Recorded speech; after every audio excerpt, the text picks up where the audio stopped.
Welcome back to the Raised Hunting Podcast. I am David Holder. I'm your host, and I'm joined here today by Warren and Easton, who, as usual, I will apologize because who knows what they're going to come up with today, although they don't seem quite as rambunctious today as other days, so we'll just have to see. We are just coming off of Raised a Full Draw camp here in Iowa. Last 4 days, we had, not the last 4 days, but just a few days ago, 4 days, we had 52 kids in a field by my house, and that was a lot of fun.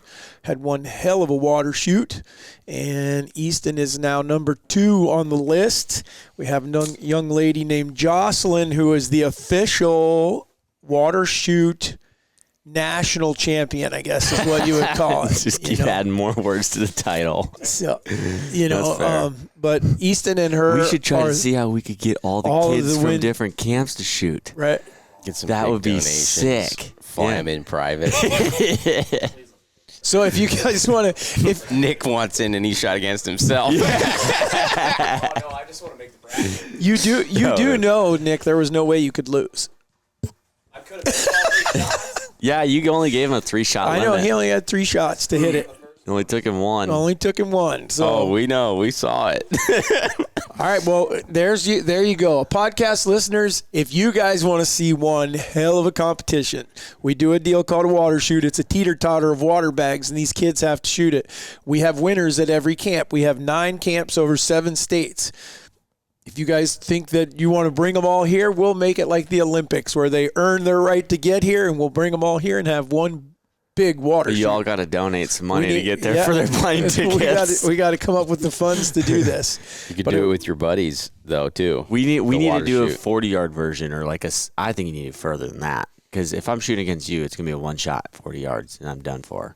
Well, I need might start rushing, Yeah, well, I don't know. Because that'll be the whole thing. We need to do it with our compound just to see what we can do. Like maybe try some different distances and see how it goes. Yeah. Yeah, We've never done it. Just so you guys know, this is not like these kids come with their own bows, and a lot of them do, or we let them borrow bows. We have about 25 bows they can use. But for this water shoot, they're not allowed to use any of that. No sights or anything. It's a Genesis bow. So everyone's on an even playing field. For the most part, there's some kids that shoot Genesis bows, but they don't get to. If they have their own, they can't use it. They have to use one of the camp bows. So we kind of even the playing field. It makes it fun. It's a ton of fun. Mm-hmm. Well, anyhow, so we just got done with that. We are now. Let me give everyone an update. Let me just see where the coon list is. No smart ass comments, Warren.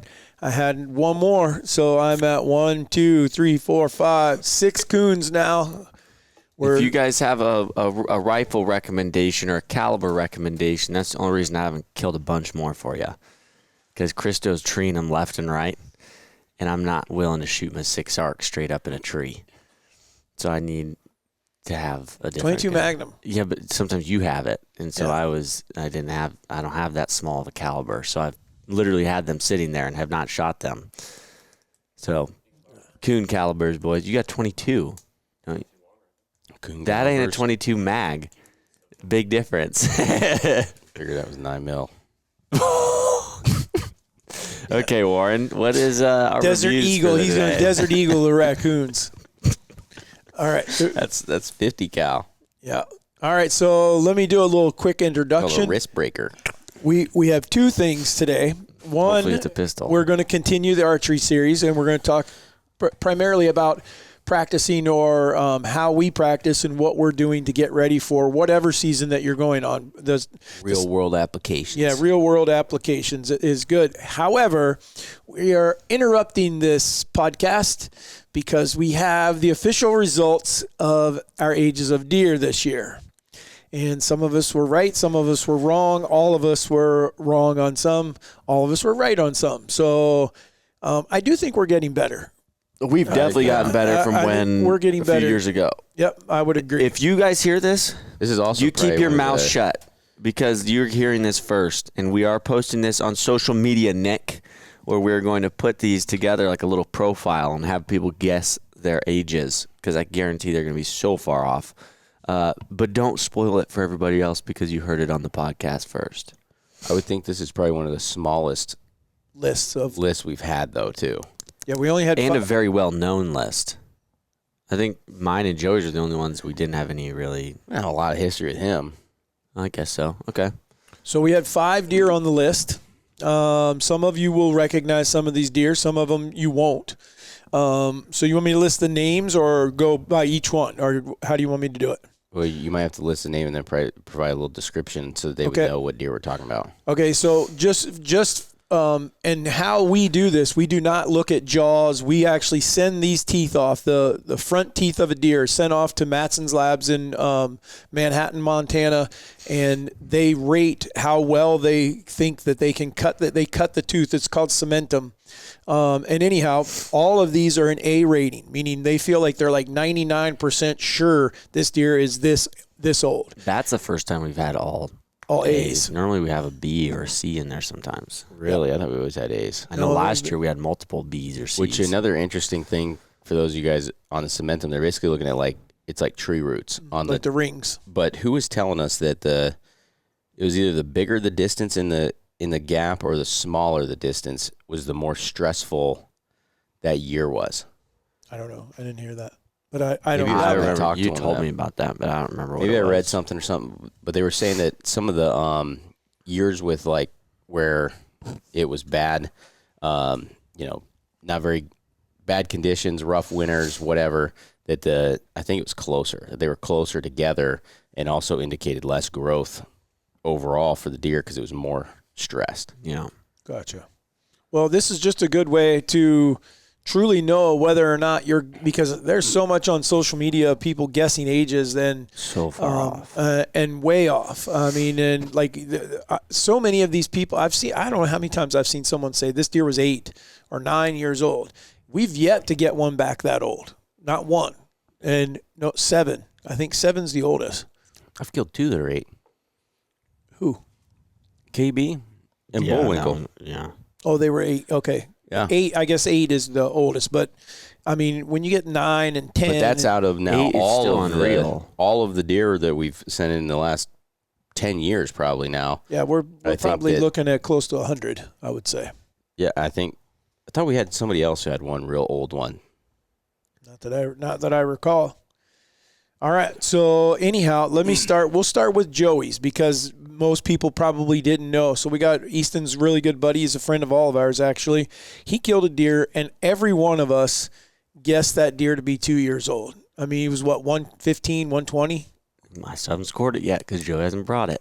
Okay. Yeah. So he's in the Really one. nice young 8. Yeah, he just looked like a up-and-comer, basically. Well, that deer came back at 3 years old. So if I haven't even anything, told him that yet. well, if anything, Joey did now. did a huge favor. I mean, that deer was not going to. I don't think he was going to go from 115 to 180 in 3 to 4. I mean, I just don't think that deer had the genetics to get where you would consider him a big deer in Iowa. I don't think he could have had a chance. Yeah, I but don't think you can make those claims till 4, in my opinion.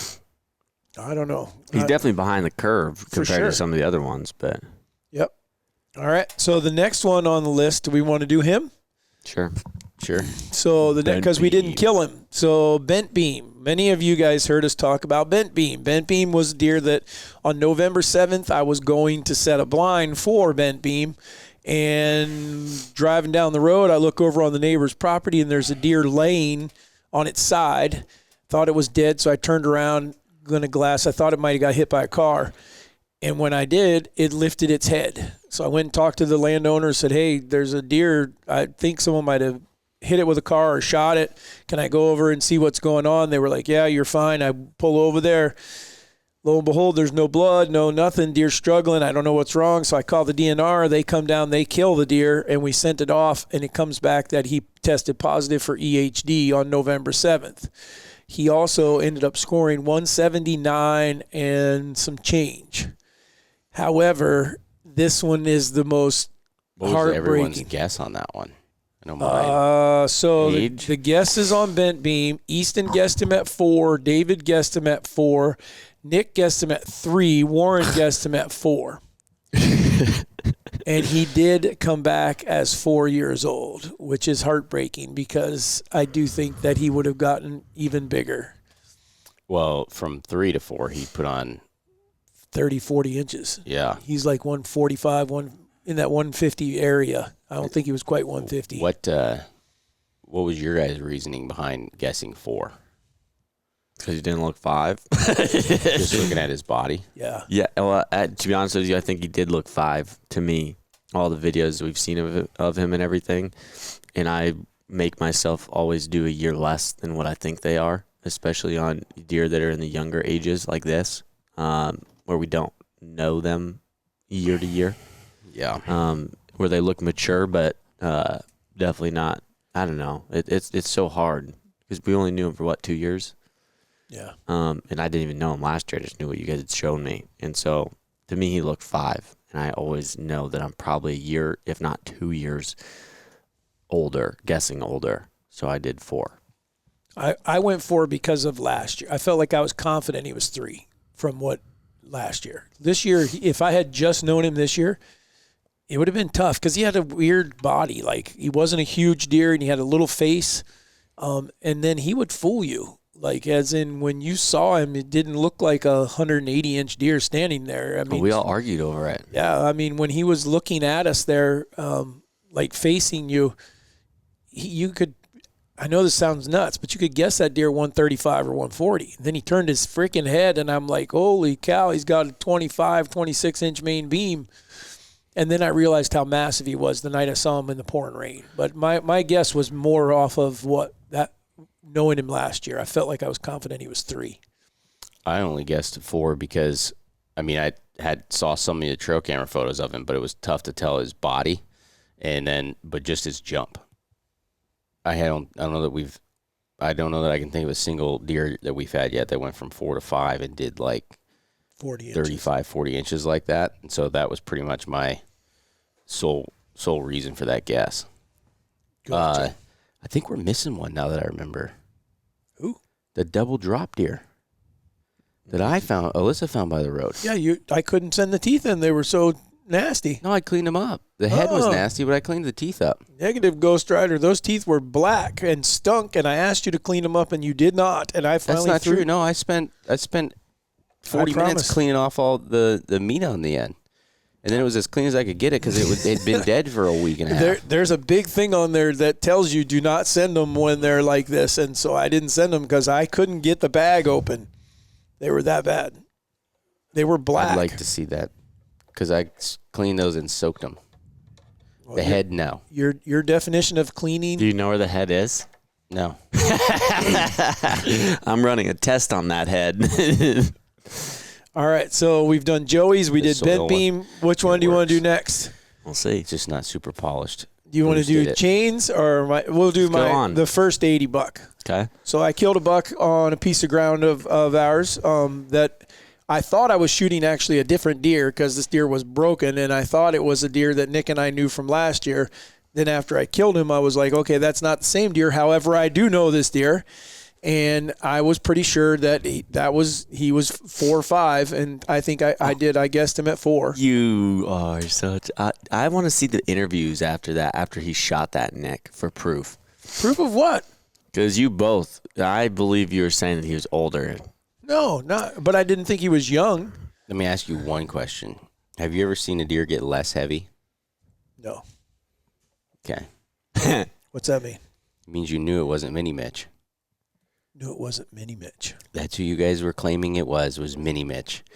And then, but Mini Mitch was significantly heavier than that the year before. I don't think so. I can go grab the shed and show you. Well, I don't think he's that much heavier than this deer. This deer looks very similar, just broken. No, he's quite a bit heavier. Okay, well, no matter what. So Easton guessed him at 3. I guessed him at 4. Nick guessed him at 6. Warren guessed him at 3. He's always out there. And he came back as 4. He was a 4-year-old deer. So again, and for those of you that aren't familiar with him, had he been intact, it puts him right at like 151, something like that. That was probably topped out for him. I mean, I don't see a deer like that doing much from 4 to 5. I'd say that one, personally, I would say slight risk, but probably okay. Because the only thing I did his eye guards were like giant, but that's all. 10. Yeah, no, like 8. But that's all he had. Dude, he Right. Only half the deer was there. Yeah, but his eye guard, when he had both eye guards, they were both really tall. Yeah, and we don't know what the other half was because he broke it off in velvet. Well, his eye guards are longer than his G2s. G2s were only like 7. Yeah, but didn't he break from the G2 after on the left side? Yep. He broke half of his main beam off. However, though, what do they say? 80%. They're 80% of what they're going to be at 4 or 90. I think they're 90%. Okay, so even if he's 150 and he was 90, that's still he could have been 165. No, I'm just doing the math. I don't see that happening. Okay. They don't jump like that when they haven't jumped at all, especially 3 to 4, because he's made the big jump. But do we know who it was? I don't think we ever were able to recognize the deer. Well, I think if I went back and looked through trail camera videos or photos, I could find him. Okay. I think. I can't wait till I can buy my own property. I can't wait for you. I can't wait for you to buy your own property too. Yeah, you ain't gonna have a field anywhere. Okay. I'm gonna wait I want to run all the David tests on my property. Every single one of them. You're going to have no deer left. There yeah. goes a spike. No, I'm All right. run every test just to prove him wrong. The next 2, I think we do. Let's see. Just do chains. This isn't that hard. There's only 2 left. Okay. So chains came back. Well, first of all, Easton guessed him at 5. Chains the Chains deer the that deer I that killed. that Easton shot during muzzleload season this year. And we later on figured out that we knew the deer because he was broken the year before. That his main beam was like gone on the right side. He had just a club. What do you mean by later on? I never went back and looked until Nobody listens to me.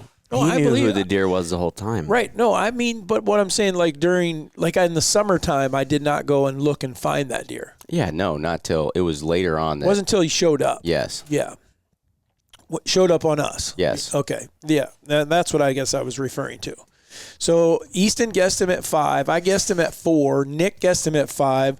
Warren guessed him at 6. And he, in fact, came back at 6 years old. Yo, that's the oldest deer I've ever killed. You guys met 4? What's that? I did. And what was the reason behind that? Because I didn't at that time, I didn't feel like that I knew that it was for sure him. And I couldn't tell from, he definitely looked, I feel like the camera that we got the picture of him last year, that can be deceiving because they're so close to it a lot of times. And I'm like, sometimes I think I guess those deer are a little older off that particular camera because they're right up at it. And he was right at the camera. And I was kind of doing one of the Easton's deals. If I think he's 5, go 4. Okay. How'd you get to your guess? Okay, going off what you guys told me. I didn't know the deer that long. You guessed him at 4? I guessed him at 5. 5? Yeah, because he looked to me like he was. I feel like they have a pretty big difference from 4 to 5. Most of them. He looks fully mature. Like, he looked like he was a pretty worn down type of deer and unit of a body. And not that I like to use antlers for any reference, but his bases were so freaking jacked, and he had no injuries or anything. Like he had.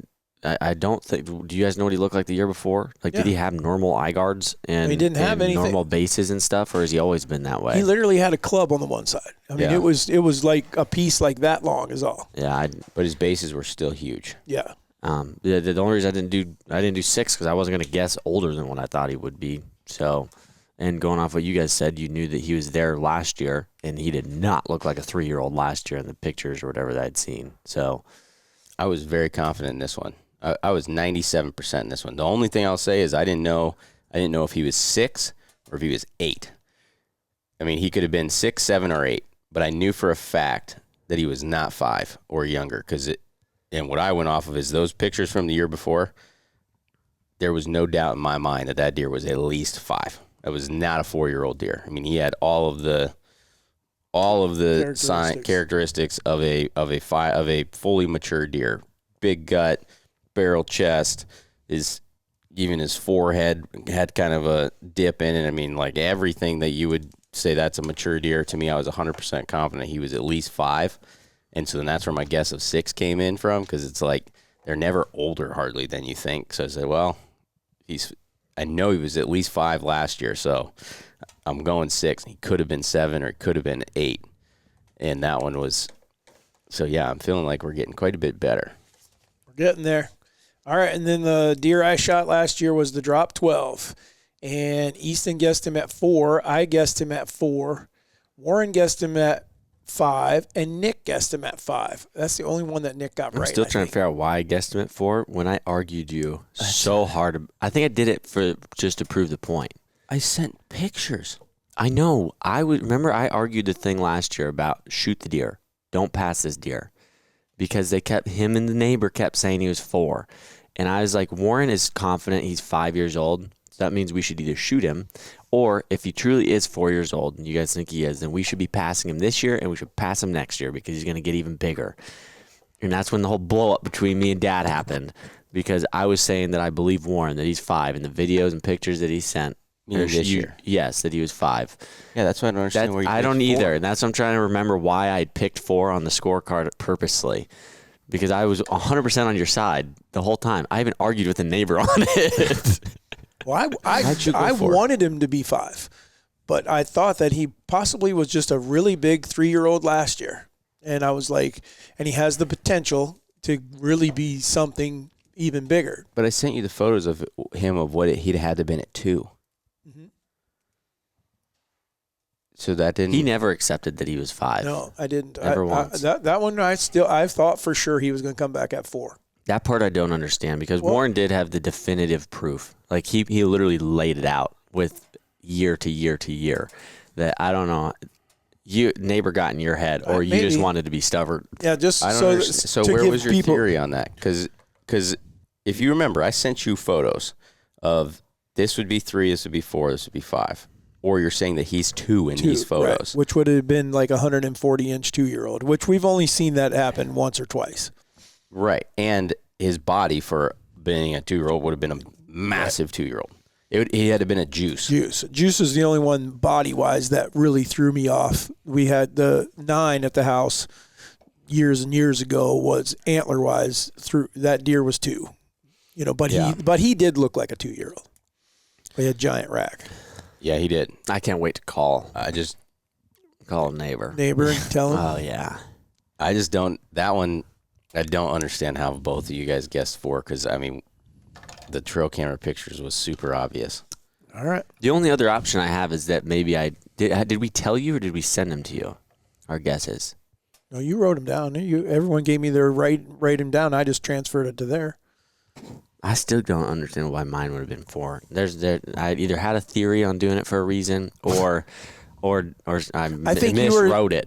Dead serious that it was 5, so you went 4 because you were doing your probably was it go too. 1 year less. Because Warren had me so convinced enough that Mom left when me and Dad were going at it, because I was like, the deer's freaking 5. So next year, maybe we'll have a little money riding on this. You guys can get involved. We'll get your guys' ages. I know that Easton's going to put this out on social media, so you guys will get to see some of this and see if you can get closer, because I don't like some of the stuff I see out there where they're saying, age this deer, and then you have no idea how they're what the answer they're giving you. If they're not using cementum, then I think that you can pretty much take whatever they're saying and throw it out the window. Yeah, they're at best 50-50. Yeah, and that's not us saying that we're better than anybody else. It's saying that we were making those same guesses until we started sending in our teeth, and we were like, holy crap, we're way off. And a lot of the characteristics that they're telling you all of these deer will have if they're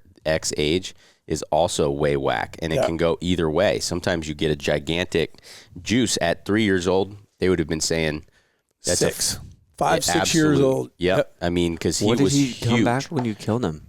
5. Yeah, that's unreal, because that deer looks like he's probably 8 or 9. Going off of the body characteristics. Remember, I can see Dad's folder from when he was 3, and he named the deer Gigantor, because it was a picture probably from around now where he was still in velvet and you couldn't quite tell what he was going to be yet, but his back was so high up on the feeder. Yeah, he was like almost a foot taller than all the other deer. Yeah, that's what we've argued about on one of our things. I argued with you about that he's a freak of nature. He was that a freak deer is of just nature. totally different. But then you have Junior on the other side. He was little. Where they would have told, when he was 6 years old, they'd have told you this deer has the characteristics of a 3-year-old. Yeah. No sway in his back, no gut. Very just plain healthy. Well, the thing is, when Kyle filmed Juice that year walking down the edge of the neighbors in the sun, and it's really pretty, you'd never guess that deer was 3 years old then. Yeah. No way.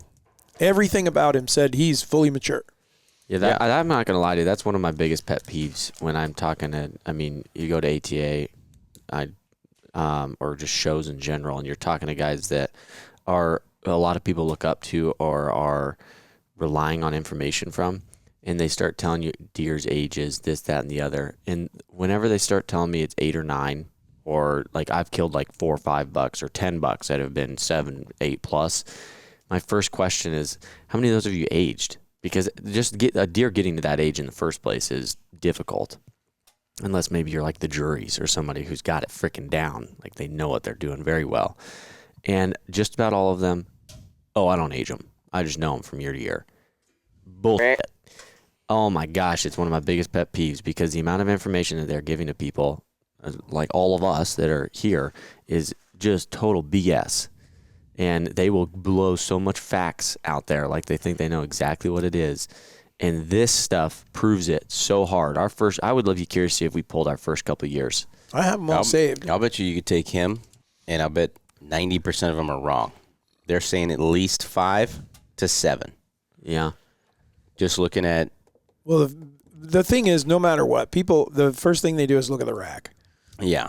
And it throws people off right away. But that's, I think, what we're learning too, though, is you can't really rely 100% on their body characteristics either. No. You need, if you're going to get really close, you need some history. Either you got to have trail camera photos that you can identify and say for sure it's the same deer. In a straight up situation, I had every shed. Yeah, that's the easiest way to do it. I was like, I know this deer is. Yeah, well, the most you could be off there is 1 year, meaning that, you missed a year. Which you're most likely not going to be, but was he actually 2 here or actually 3 here? And that's it. You know what I'm saying? Yeah, I think that it's super, super interesting, though. But that's where you throw me off on the trail camera. Like, our 1 year rule, I feel like, applies when we don't know the deer. When you don't know him, however old you think he is, take a year off, that's about right. I don't know. I had some plan there. The only thing, normally I'd be like, you guys would be giving me crap for making an excuse, but we all know how much I argued for him being 5 last year. That's why I don't know what. It's a typo or I miswrote it or something, being an idiot. I don't know what it was. Because last year when we were arguing about it, me and you were like, he's 4. Yeah, but we're getting quite a few, I feel like, now, too, that are older than what we thought. Like a Joey's and your deer with the big eye guards. Yeah, that's good. That means that some deer are making it through. So we got some genetics. It gives me confidence on a lot of these, like the one that I'm trying to hunt right now, or potentially he's gonna be 5. Yep. The deer if there was one deer that I could go out there and just pull a tooth out of him right now and see how old he is and let him live, is Liz. Yeah, he's dead. He might be I'm dead sorry, now, but that monarch has fallen. I believe that he could be in the 9 or 10 range. I think this year he was at the absolute youngest. He was 8. Unfortunately, I think the deer will not be showing back up again this year. Oh, we'll see. I was gonna say he just seems to 9 you guys lives. never had that though. No, he's usually around, and he disappeared completely. last year. He might be one of those though that if he shows back up, he might be almost unrecognizable. Yeah, I don't know how he squirt held. looking rack. Yeah, I don't know how he maintained what he was. I don't either. That's where I do have a hard time with a lot of these guys saying, their peak year is 7 and 8. No way, dude. Like most of these deer that we have that ever make it to that, by 7, they are going downhill. So when all these guys saying that their peak is 7 or 8 years old was his biggest year, no, you were wrong because the deer is a freak. And so when he was actually 3, you're saying he's 5 because he's That's because they never aged their deer. Yeah. The age is where that's off. Well, what he's talking about is still on the hoof. They're looking at the deer and they're going, we know this deer and he's 7 or 8 years old because he was 5 back then. He wasn't. He was 3. Yeah, I'm just saying that the reason that they're wrong is because they may not be wrong on him when his jump is, but they're wrong on what age he is. Yeah. Because they're thinking that he's. Well, that's like we just had the freaking DNR, Andy, last time. 6 to 7 is when they're peaking. That's when they're going to have, if they're lucky, they're going to stay the same. You may see an inch or two growth, but most of the time they hit about that 7 years old, and they're going to start going back downhill, which is why he was saying that if you wanted to always play it safe, you knew that the deer wasn't going to get killed by a neighbor or something like that, you should just keep letting them grow until they get to 6. Because that's just the longest time for them to actually be able to grow. I'm sure you could have the occasional deer that keeps growing. That grows a little more. Yeah, or 7 is his peak year. Mm-hmm. But most of them, I think that by 6, that's going to be it. I mean, like what did they think that Nick's deer was? Peterson's? Yeah. 4 or 5. I think he was 4. So you're talking about a 250-inch. Well, no, 3. At 3, he was 200. Yeah. And then he went to 250 something. Where most guys probably 50 some inches. Yeah, he's 5 at 3. Well, I don't see it. Yeah, did they do the same way? Supposedly, I don't know if Nick had that done or not, but I do know that the world record, typical Milo Hansen's deer, was also supposedly 4. That's unreal. Yeah. Well, when he was 5, I think 5 was KB's biggest year, if I remember right.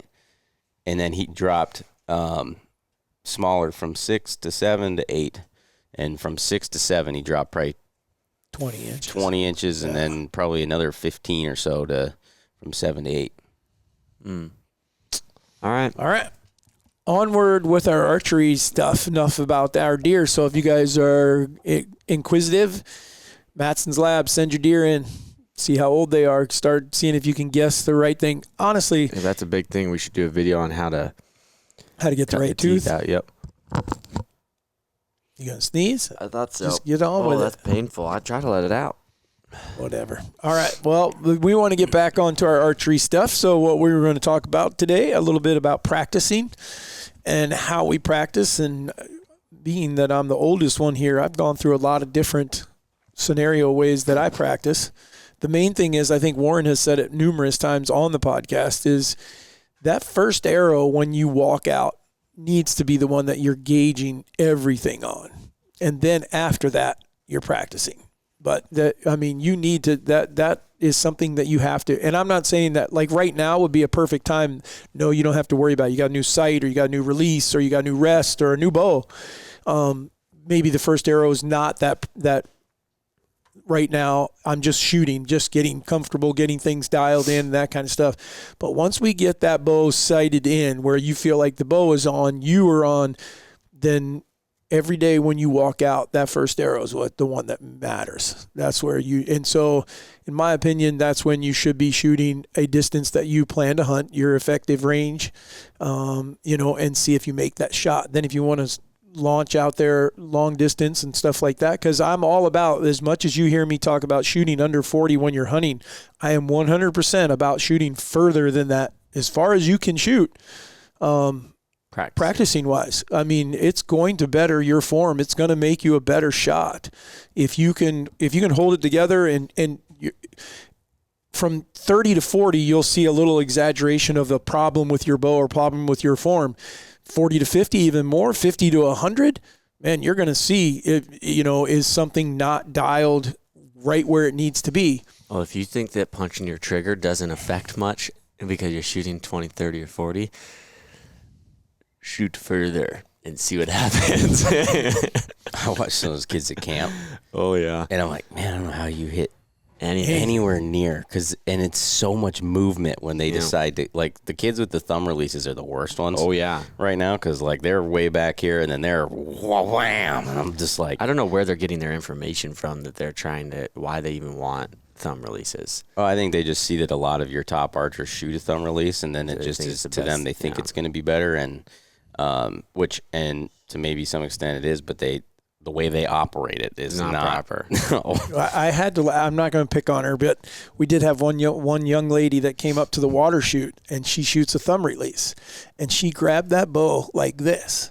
Oh, and I was like, okay, they're wait pulling a minute. they're pulling the bows back with fingers. Yes, I mean, and so I had to tell her, you're going to have to turn your hand around. That's not going to work. And she, I don't think she'd ever shot an index finger, or even is nothing with fingers. Yeah. But when I looked over, I was like, what is she doing? Because like she's holding like this, and I was like, oof. Yeah, we can't do that. Well, most of them too had the barrel on the wrong side. Yep. But they were like, it was like, I think Saturday when I noticed most of them, and I was like, do I say anything to them or not? Because I don't want to mess them up before their tournament. Right. And I was like, I'll just leave it. But I'm like, the barrel. I don't know if they don't go off. What do you mean? I think I grabbed yours one day, and that's all the only release I had because we had the same exact one. And I was like, screw it, because I didn't have anything else with me. And I said, I'll try it once or twice, see how it goes. I'm pretty sure I launched it because it hit. It was not out of the way, so I hit something and freaking boom. Huh. So I don't know how they don't do that. Yeah. I don't know. Okay. So, but anyhow, so let's talk a little bit about, so this, for the new archer out there, new bow, we talked about shooting 10 yards, sub 10 yards, even, and to get it dialed in, then we're moving out to 20, 30, 40. You hear us talking about in 10-yard increments a lot because that just seems common. It makes knowing your distances way easier.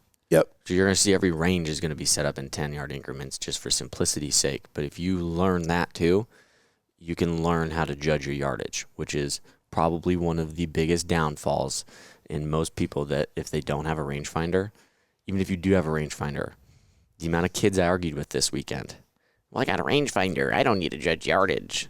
Well, I'm sorry, my friend, but you're going to miss a lot of opportunities because you are going to try to use your freaking rangefinder, or you're going to range that thing, and then by the time you're done ranging it, you're going to be like, oh man, I don't even get a shoot. I know how far he was, but I didn't even get a shot. So you need to know how to judge yardage too, or know how to prepare beforehand. And that's a great way to do it, is 10-yard increments. Yeah. The other one that I've seen, and I actually did this years ago, was my bow.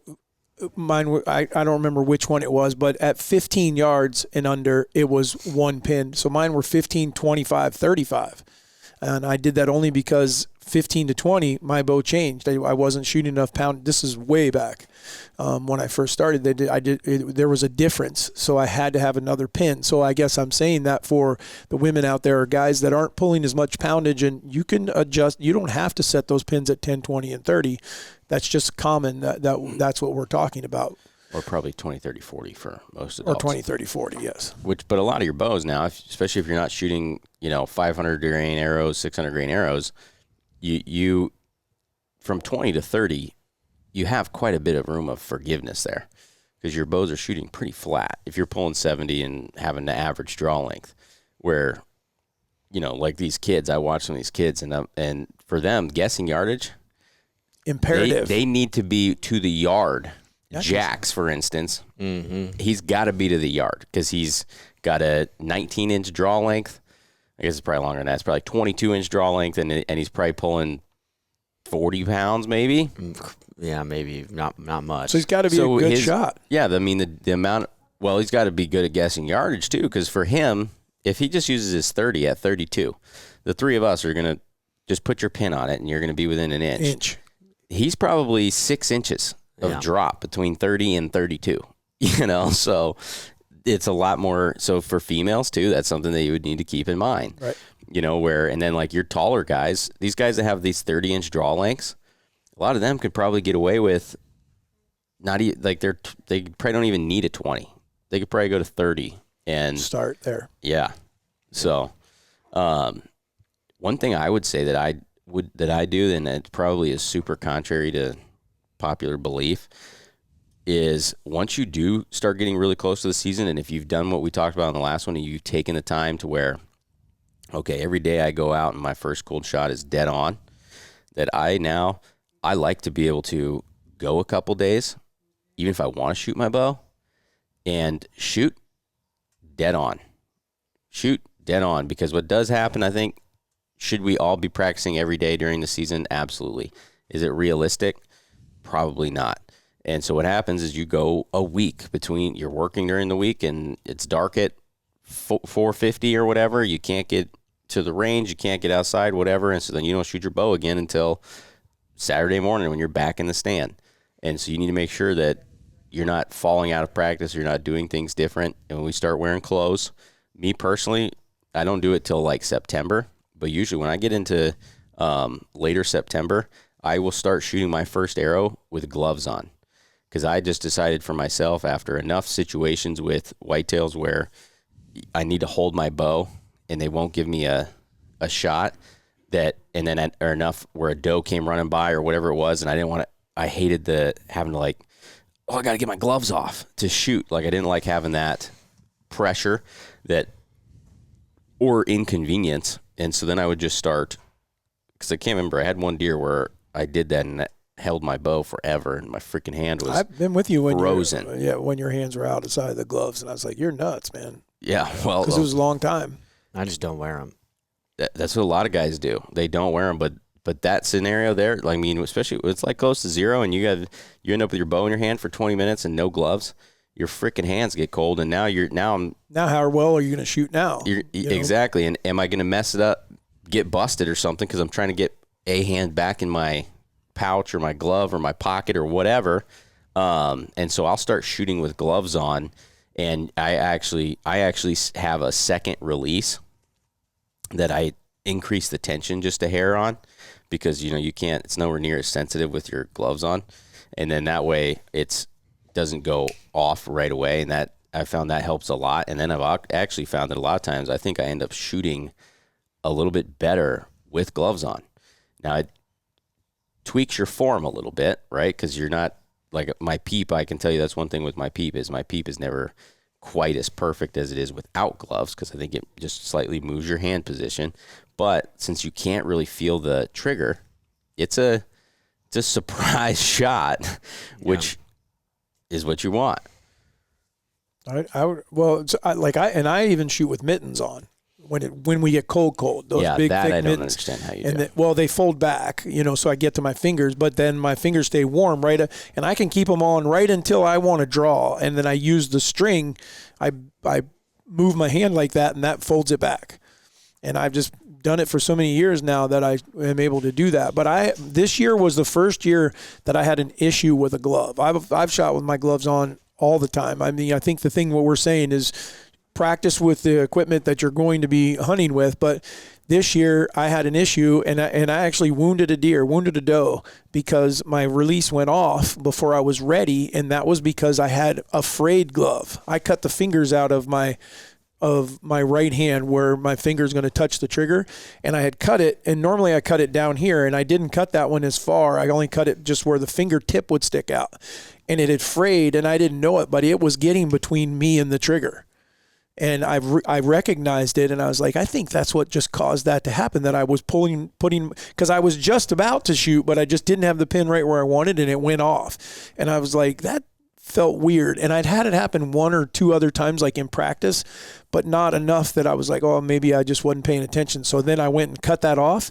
Never had it happen again. I just cut that whole piece off but I think that was getting between my finger and the release, and I didn't realize it. Yeah, that would be bad. Yeah, that was not good. So. Okay. You got anything? I don't use gloves.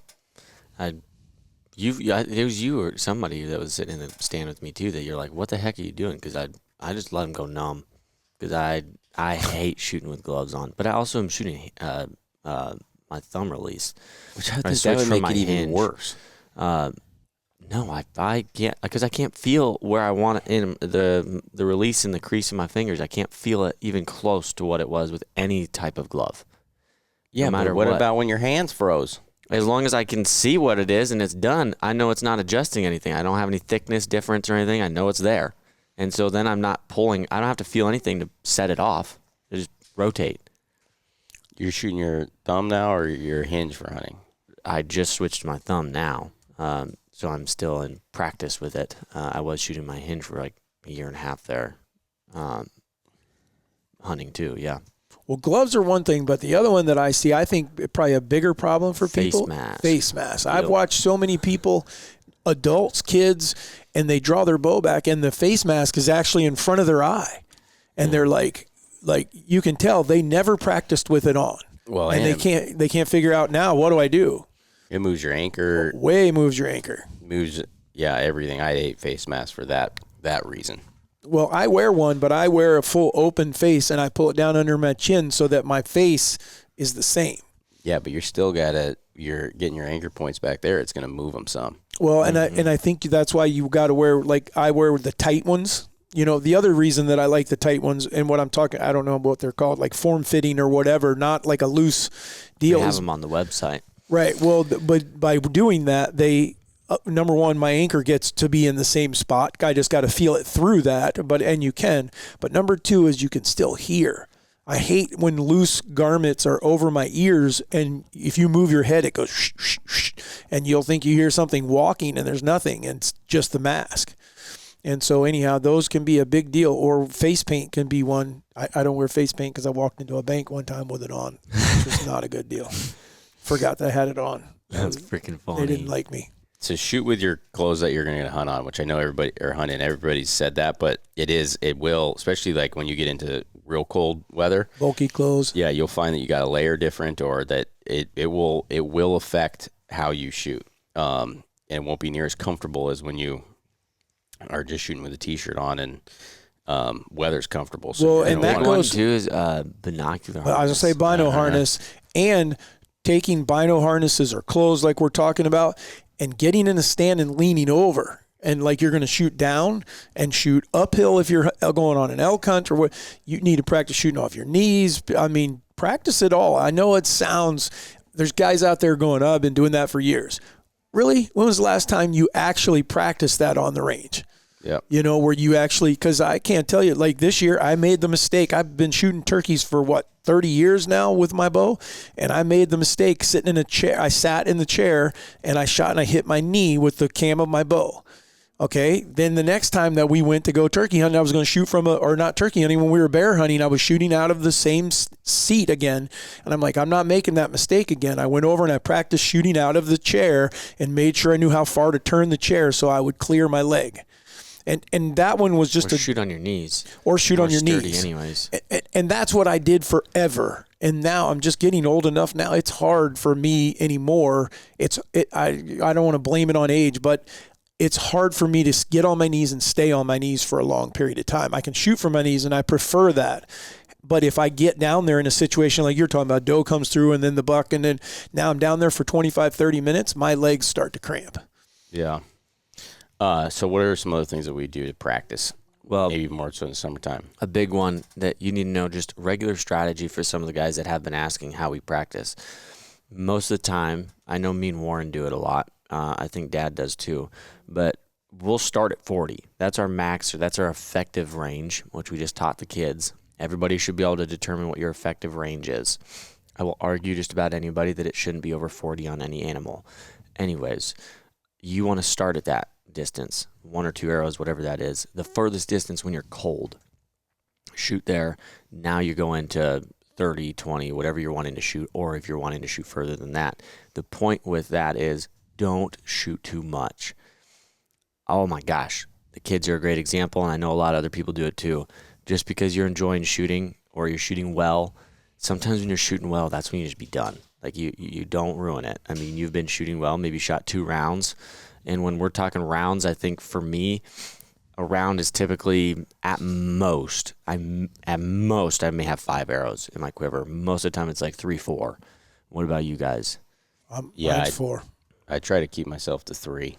And so if we go out and shoot every day, we may only be out there 15, 20 minutes. I'll probably shoot, I think if I did average, if I could start paying attention to it, if I did average, I'm probably shooting 4 rounds, something like that. And so that'd be about 12, 15 arrows, somewhere in there. And I'm purposely not doing more than that because you're going to get tired. You're going to start forming bad habits.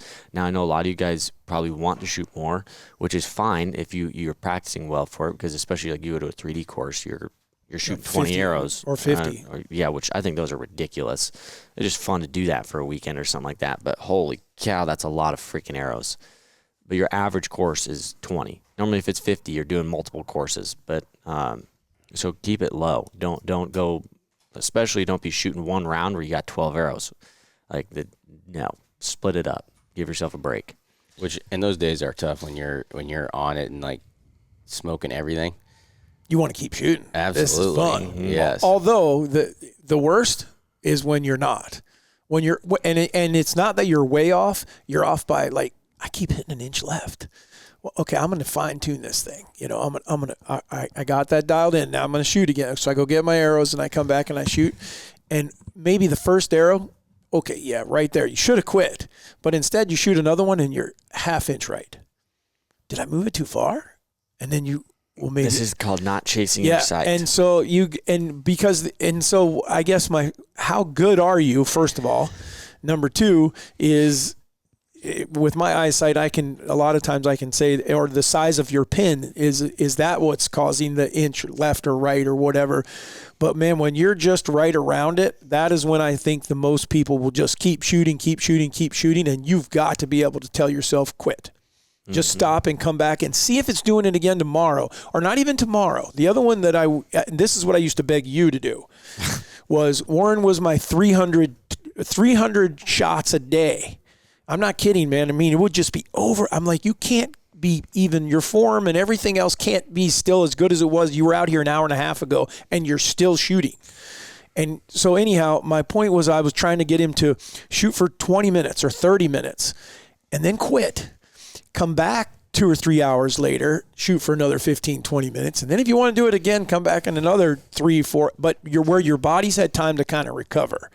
And so changing up when you shoot. If you want to shoot multiple times, shoot a few arrows before you go to work, shoot a few arrows when you come back from work. But I do agree that the less you shoot, the more consistently, meaning shoot 5 days a week rather than 1 day a week and try to shoot 50 arrows. If you shoot 10 arrows 5 days a week, you're going to be way better off. Well, mine was, though, I would do it every day. Yeah, absolutely. To me, those days are tough, but the ones that is the most difficult is when you shoot and it's 4 inches off. Like when everything's been good and then I shoot one arrow and I'm way off, or what I would consider way off, and I shoot again and I'm way off. Now immediately I'm irritated, like really irritated. And those days, I think that as hard as it is, you do need, at least me personally, I need to hang it up. Because immediately I'm convinced there's something wrong, and then I'm trying to fix it, and then I'm more irritated, then I'm moving and then I end up where I come back a few days later or the next day, and it is way off because now I'm back to where I was. Now, if I come back the next day and it's the same thing, okay, now there's something here probably to address. Right. But I've had that, and ever since I've quit allowing myself to do that and move things, it has helped a ton as far as keeping my sight where it needs to be, and I think helping my confidence, because then you don't, that could be a couple day cycle now where you're back there trying to fix it again. Well, and this would be for those archers that are fairly new. You'll also get those days when you go out and you're off 4 inches or whatever, and you're like, okay, first thing you want to do is just adjust your sight. Okay, that's what I need to do. I need to move my sight. You don't think that maybe when was the last time you checked your equipment? Meaning, are you checking all the Allen screws that are on your rest, on your sight, on your even on a release? You know, is everything like it should be before I go and move the sight? Because what ends up happening, you move the sight, all of a sudden you realize, oh, the prongs aren't going all the way down on my rest because where I'm tied in slid a little bit or something like that happened. I'm just saying that every one of these scenarios I've had happen where I've chased my freaking bow, even to the point where I'm taking it to an archery shop. I'm like, there is something way wrong. And you feel like a complete idiot when they go, oh, it looks like this is what's going on, and they fix it. And now you got to get everything back to where you had it because it was fine. It was just you overlooked the obvious, and that was checking your equipment. Because do remember, unlike a rifle, and rifles even, you got to check them, but they're designed to, once that scope is dialed in, it should stay the same. You should just be able to repeat that process each time. A bow is not that simple. There's way more moving parts to it, so you want to make sure that all that equipment is working correctly. Yep. And otherwise, you're going to be chasing stuff all over the place. But I think if we're going to talk about shooting, we need to talk about 3D versus a block target type deal, or a dot. What is your guys' thought? Because I think you guys know my thoughts on it. And I think 3D shooting is fun.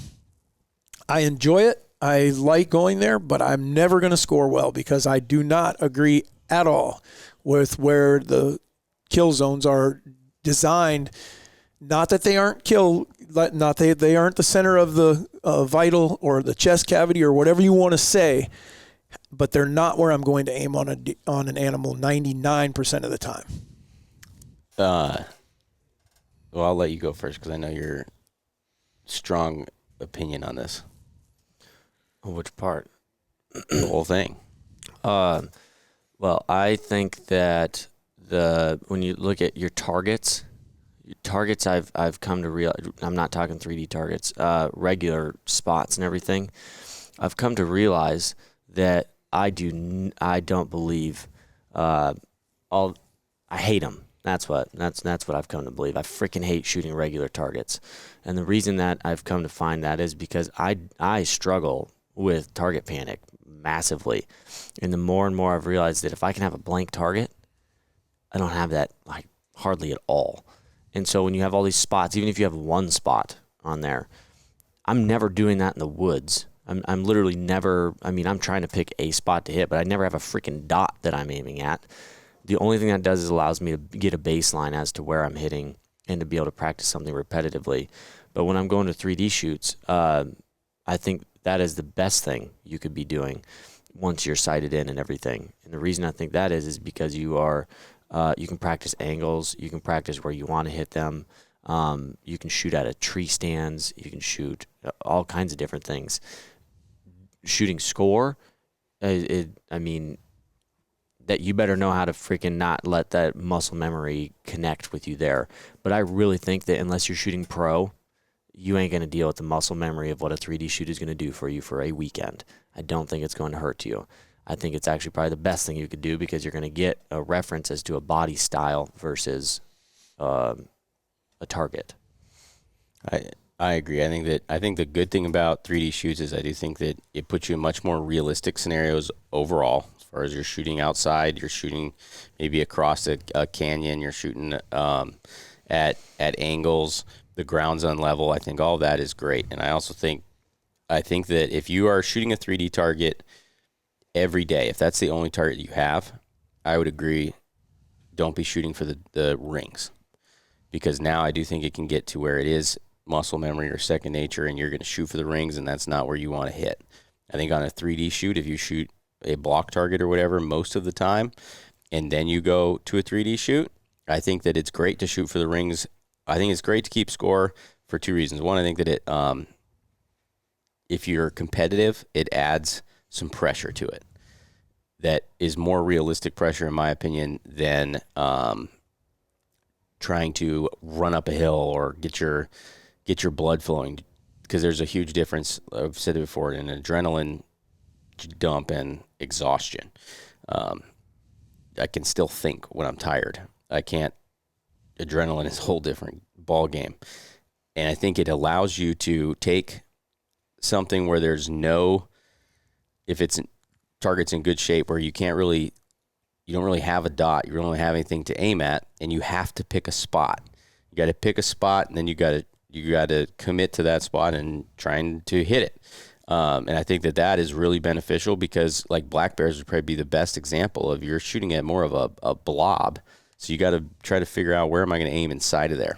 The other thing I think it can really allow you to do, especially if you shoot a lot, is get to understand your bow and know how much drop you have in certain scenarios. Okay, when I shoot 33, if I hold my 30 dead on, I'm actually 5 inches low or I'm only 2 inches low. Right.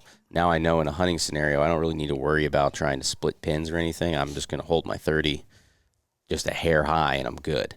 I think that information can be really, really beneficial. That's one thing I think that I've always had a benefit of that I never really noticed, was that I shoot enough, and then I do make myself shoot odd yardages enough that I already have a really good understanding of what my bow is going to do at these odd ranges. And I think that's something that we should throw in there that you need to be doing when you're shooting just in the backyard on your dots or whatever, is that you need to not just shoot 20, 30, 40 or whatever it is. You need different yardages split. Are you going to be the guy who splits pins? Are you going to be the person who aims low with your 40? Or are you going to aim high with your 40? Or, how are you going to compensate for that? Because everyone has a different method, and you need to find that one that's comfortable, and you need to have done it so that when it comes to an animal that it is second nature, that to go to do that. That's the one thing that I would say the biggest benefit to a 3D shoot, in my opinion, is judging yardage. Do not go to that and walk up and hit it with a rangefinder. Walk up and guess the yardage, even if it's not where you're supposed to be shooting from. You see something through the trees and it looks like this is a cool spot right here. How far is that? Because it looks like it. Because I can tell you I have been off 10 yards sometimes, especially canyons. Those are really tough. Across a canyon where there's no ground between you and meaning not level ground across there. He is saying that you should judge the yardage in places like that when you're going down the trails or whatever. That doesn't mean shoot it. Yeah, I'm not saying shoot it. I'm just saying. When you're at a 3D shoot, you've got to listen to the rules, make sure you're not freaking shooting where you shouldn't be shooting. And it goes without being said, but don't be an idiot. But that is a good time for you to carry a rangefinder too. Absolutely. Me and Warren always see do if it, you're right. We're always checking. We always guess, shoot, then check, and see which one of us is right. The arrow typically tells us which one of us is right, but then so does rangefinder. Yep. No, but that to me is and that's the biggest thing for me. Is, like I said, the two things that I do differently than them. If I'm going to a 3D shoot, one, I'm going because I want to work on yardages and I want to see how well I'm guessing my yardages. And number two, I'm not going to ever shoot a good score because I'm going to shoot them all. If they're quartered a little bit or whatever, I'm going to shoot them to try to kill them. And I'm okay with that. And because I'm just terrified. That's all I care about. I don't want to win. I do want to win. I don't want to win there. I want to win in the woods. Yep. I think that's a pretty good base. One other thing I would say on, like, if you're going to either do it on a 3D range or do it somewhere else, shoot on angles. Mm-hmm. And I'm not saying in a tree stand down. I'm saying where there's a hill or things like that, because I see people miss left and right by a mile because they get on a hill and then they don't pay attention to their level and they are way off, because most of the time it will feel uncomfortable how far you have to go to get your bow level. Yep. And then you're going to be like, oh, I'm left all day or whatever. And in fact, you're just not level. Yep. And so that's something that you got to keep in mind and I would practice for. I think you should throw that in. I don't know if it fits here or we should have already mentioned it. If you have a level on your site, and 80% of them probably do now, even 100%. Even the cheap ones have a level. If you aren't looking at that level before you get that pin settled and release, you need to teach yourself to do that. I know I've met so many people that have said, I don't ever look at that. Yeah. And it's like, man, that needs to be something that you're not even thinking. You're moving that pin to that animal, and as you're moving there, you're just glancing at that bubble and okay, there, it's now I can put the pin there and let go. Or like I've had issues with Alyssa where she'll try to do that all the time. You need to get it level, then go to your pin, execute your shot. Yep. Yeah, because if you're trying to do them both back and forth, you're gonna end never up shoot. Full draw way too long. Yeah, and you're gonna get tired, and then everything is gonna get worse, and it's gonna fall apart. Yep. No, so that's and two, your stabilizers can help with that. You know, if you have a hard time getting takes you a little bit to get level, you can get your sidebar to help you get that level quicker. Were you going to read your story here at the end, or no? Sure. Wait till next week. I think he's probably going to do a review or two, isn't he? I don't know. I was going to do a wacky fact. I got a really good go wacky to fact. the wacky fact. I'll do this next week because it's not a short one. Okay, let's hear it. So I have a wacky fact too. Well, let's see. Oh, whoa. Well, let me throw this at you. Do you know who the first person to run under a 4-minute mile was? That's not the wacky fact. I'm just trying to lay the baseline here. Roger Bannister was his name. Okay. I think he was 17-year-old. This is 1954, I believe. And they had said it's not possible. No human is ever going to run a sub 4-minute mile. And a guy ran like 4:03 or something. Then they were like, oh, there's someone getting close. The crazy thing is he runs the 4-minute mile. And after that, 60-some people broke his record. Yeah, because they realized Because everyone all of a sudden realized now 1,750 people up until now have broken his record. But until then, nobody thought it was possible. Once someone did it, now, that's doable. Wait. 1,750 people Have now broken the 4-minute mile. Okay. Not broke his record. Well, no. Well, yeah, I guess they've run way he under no. 4 minutes. I don't know if they broke his. No, that's not his was, record. There's a difference. Under a 4-minute mile. He's being very confusing Well, here. because you'd be at 0 seconds. What? You're being more confusing. No. If he ran a 4-minute mile. Yeah. He ran like 3:57. You're saying that 1,750 people have continued to broke beat it? the record, yeah, and then each person beat that one. No. You would be you'd be at a negative. Yeah. No. He's not saying that they've all progressively beat the one before them either. They've all beat Roger Bannister's record. The fastest now, because now they're saying people are questioning, can it be done in 3 minutes? And the fastest now is 3:43. That's like 30 mile an hour if you're going to run. That's what 3 I'm saying. minutes They're even. saying that it's not physically possible for a human being to be able to run fast enough to run. Even I would like to know, like a Bo Jackson, if his sprint, could he sprint? I don't think you can sprint for a mile, but my point is, would his sprint get him there fast enough to do it in 3 minutes? These so the first 60. No, because nobody's breaking 30 mile an hour. Dude, there could be a freak out there though. Yeah, but as we know right now, nobody's running 30 mile an hour unless you're a freaking cheetah, which is going double that. So the first 60 that broke that after he breaks 4 minutes and then 60 people. In what time frame did Like they a do year. That? In a year. So do you think that was like that they'd heard about it and they were like, "Oh, I can do that," or do you think that then they were like, "If I bet he can do that, I think I can do that." Yeah. Well, I can tell you this. I can't tell you how many, all of them, but you know how long his record stood?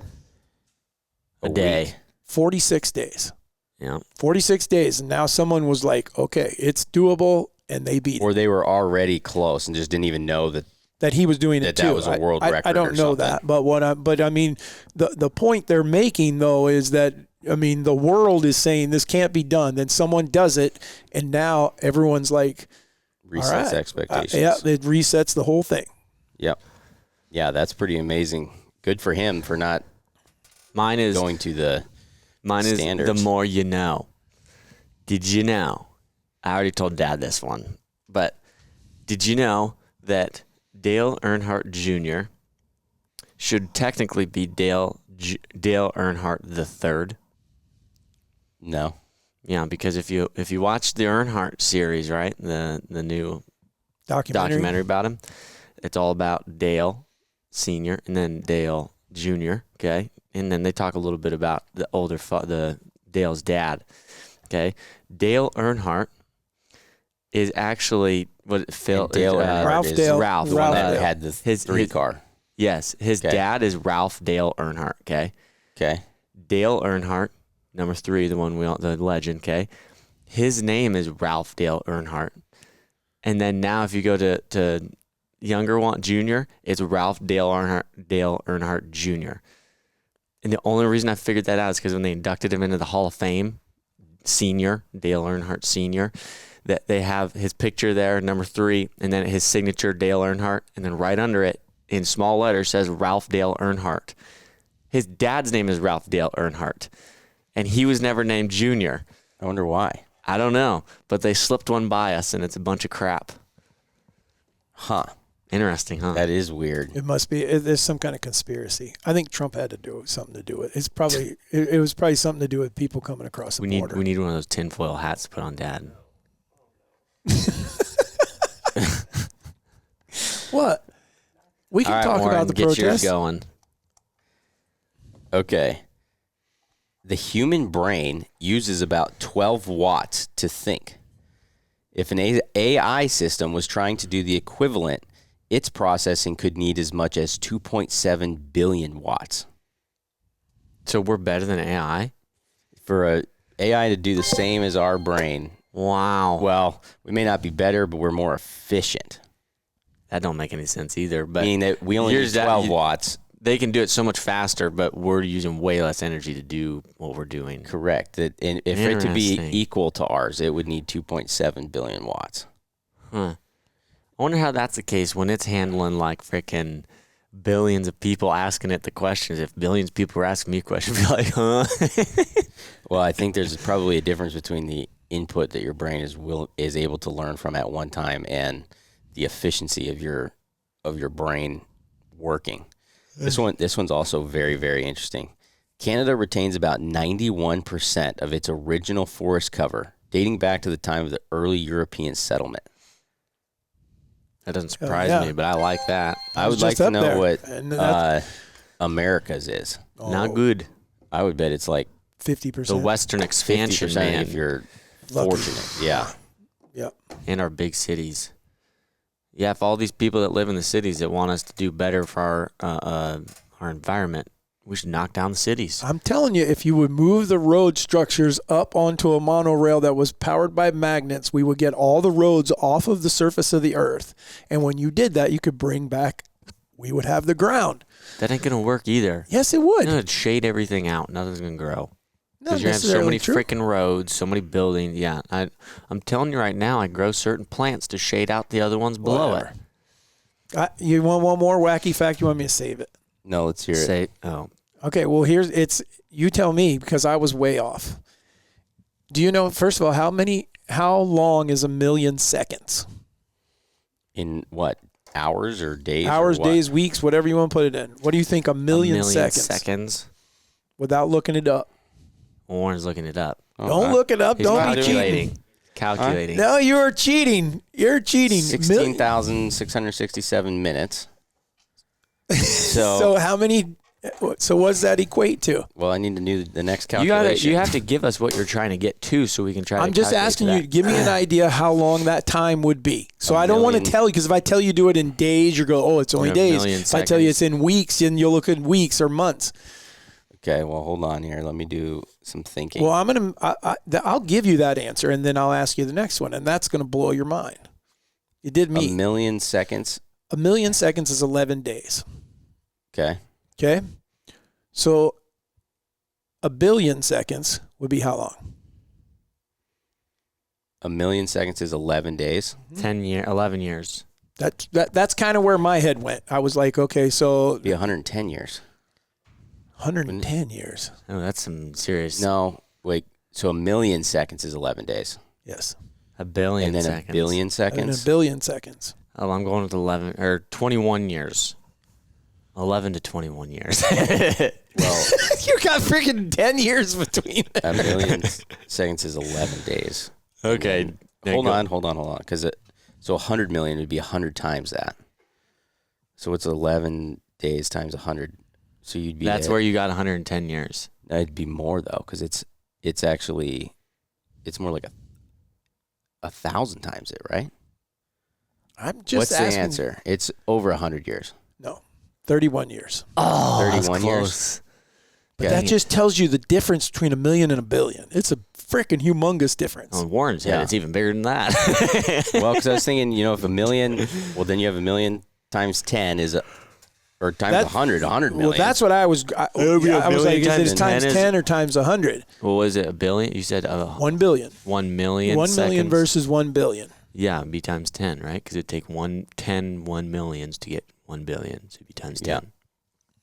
31 years, huh? 31 years Yeah, and from 11 days. from 11 days. That's great. And if I'm wrong or something, someone will, I'm sure, let us know. That But- shows you but- the difference in a millionaire and a billionaire. That's exactly where this came out, was trying to tell someone, lots of people run around going, oh, he must be a billionaire. No, do you know what it takes to be a billionaire? A millionaire to a billionaire is quite a bit different. Yeah, just a little. I'm still looking for maybe 6 figures. All right. So that's the end of today's Raised Hunting podcast. I'm glad you guys enjoyed what you heard today. I hope that you'll get out and shoot your bow and get ready, because we are, June 11th? So opening seasons are probably, 3 months away? Antelope are coming first. Antelope, but September 1 is kind of the beginning of archery. I would say antelope is definitely in there. But just as a quick reminder, guys, all the scents are in. Are they not? And we haven't mentioned that. And so if you guys have been on the podcast and you've been listening to us say, well, I know exactly what's going on because they tell me. We are telling you now, all the scents are in. So there's lots of scents on there. There's Knox on there. There's new apparel. There is Raised Canine, all kinds of stuff. So if you guys are looking for what you need for this hunting season, go to raisedhunting.com. Check it out. Other than that, tune in next week and we will talk to you then. Yeah.